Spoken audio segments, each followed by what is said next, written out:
Mark, what does a win like last week's do for confidence the following week? Well, I think a win like that, and particularly a performance like that, I think should give them the belief that they can beat anybody in this league. Of course, we're not going to beat everyone. We're not always going to beat everyone.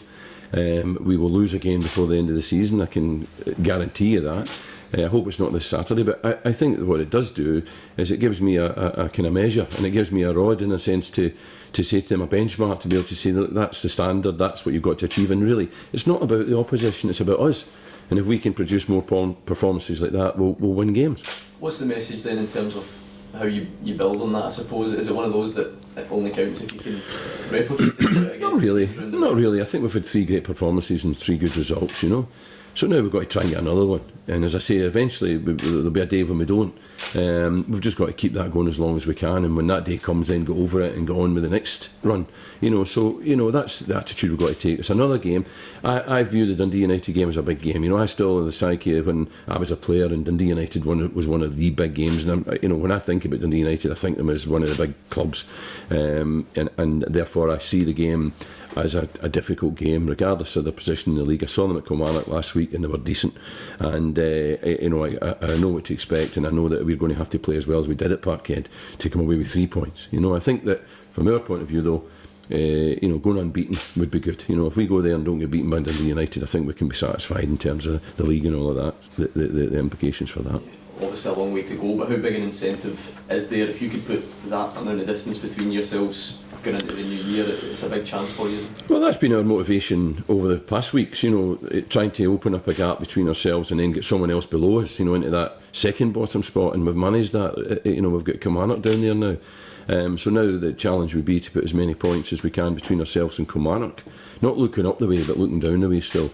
That's the way I'm seeing it, you know, and getting 3 points at Dundee United would only guarantee us that we're at least going to stay the same distance from Kilmarnock, and if they slip up, then it'll be more distance, and that'll be progress.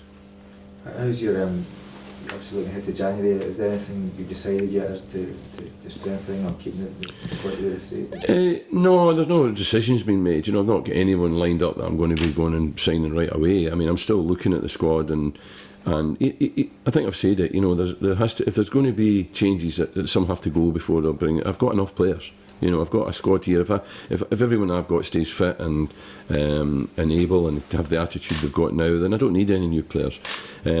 If one or two are unhappy and not being in the team, or, you know, if we get offered someone that's better and we can make a swap or a change, then of course I'll be up for that. But at the moment, we're not, you know, working overtime to find something in particular that we think we need, because I think we pretty much showed on Saturday that we've got all we need, and we've got backup on the side as well, that we brought on some of these young players, and we're going to develop them. So I don't want to go and sign too many players that's going to block the way of any of them. Is that a good thing about obviously the Christmas New Year period, as games come thick and fast?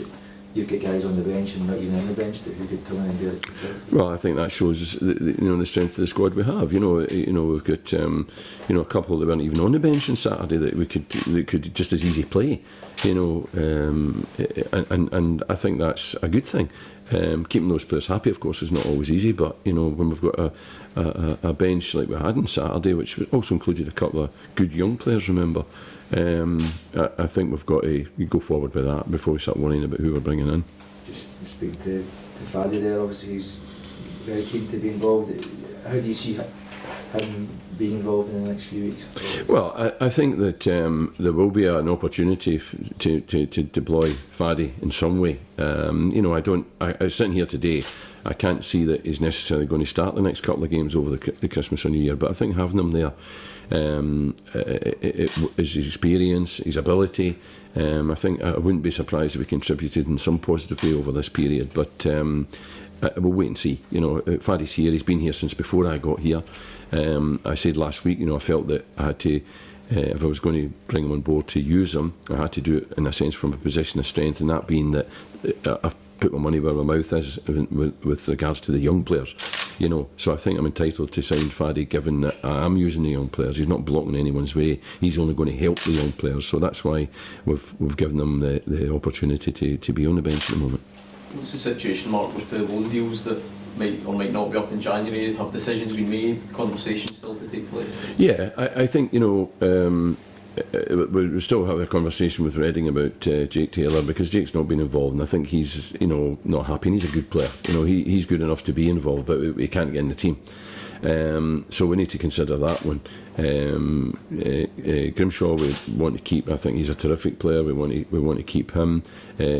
Connor Ripley, I think he's done brilliantly, and we want to keep him, and he's agreed to stay. So all of those are positive. Any team news at all? No, everybody's fit. I mean, imagine. I don't really see much change. Just roll them out and hope they do it again. Big Mick's head all right. Yeah, he's a thick skull. That's